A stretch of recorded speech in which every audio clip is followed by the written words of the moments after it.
MAHUD Department ki MAKHADA LEIRIBA MOIRANG Municipal Council MMC ki casual staff daily wages worker amadi master role da THABAK TOURIBA singi thamapan ki TOLOP PITHOKTABADAGI THASIGI TANG TARUKTAGI MMC MOIRANG ki office so LONSINKHIBAGA LOINANA cease work strike CHATTHARAKHIBA du MOIRANG ASIGI MLA THONGAM SHANTI AMADI MOIRANG MUNICIPAL Council ki CEO KIYAM CHANDRAKUMAR YAONA APUNBA MIEPHAM PHAMDUNA YANABA purakpadagi matam kharagi oina cease work strike Handoktuna Ngarang Numidangwairam Dagi Amot Akai Shengdokpa Houkhre Moirang Kaitel ki akoibada staff sing asina cease work strike houkhibadagi Ngarang thana numit 8 ni asida paisinduna thamlakhiba Amot Akai Sheng amadi drainage ta Fungatuna leiramlaba sing MMC ki staff sing amadi JCB excavator sizinaduna Shengdokpa Houkhre ngasidagi mahusagum yumthong ki Amot Akai Sheng lokhatpagi thabak khudingmak matam kharagi oina hauragani hairi Amot Akai Shengdokpa Houba aduga mari leinana Moirang Municipal Council ki daily wages worker hemam nauboin hai thasigi taruktagi MMC da casual staff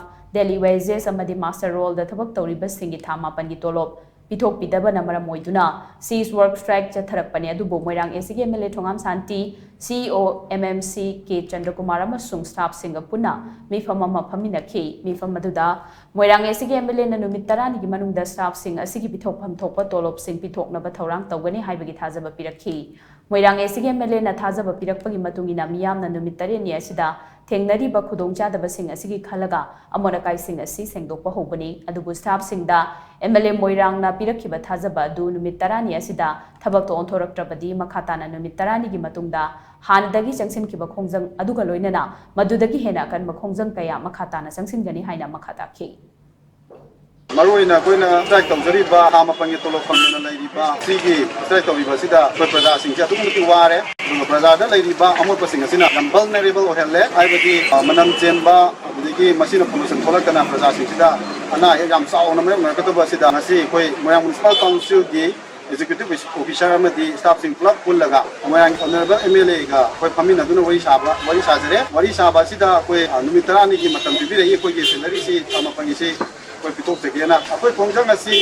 pulap handokpadi natri hariba matam sibugi oinadi akoi gi strike TOURIBA si kumthokjare mangaduna masida solution purakaba taragadi hariba numit 10 ni sida thaba oina pangdorakaba taragadi makha taba khongjang koi ahianba kaya ama changsinjagani haiduna media gi thongda singdokse Ningsing bayabadi thasigi taruktagi MMC ki casual staff daily wages worker amadi master role da thabak TOURIBA singna makhogi pifam thokpa thamapan gi tolop piu haiba demanda cease work strike ki khongjang changsinkhibani staff singi khongjang asina maramoiduna Moirang Municipal Council ki ward 12 Moirang Kaitel Moirang Lamkhaina chingba mafam singda hundorakpa Amot Akai Shengdoktabadagi miyamda khudongchadaba kaya mayoknaduna lakhibani Amot Akai Sheng lokthokpidabana Kaitel phambi sing amadi achat awok singda chauna khudongchadaba pibadagi nongmagi oina Moirang Kaitel thong thingduna miyamna khudongchadaba mayoknakhibani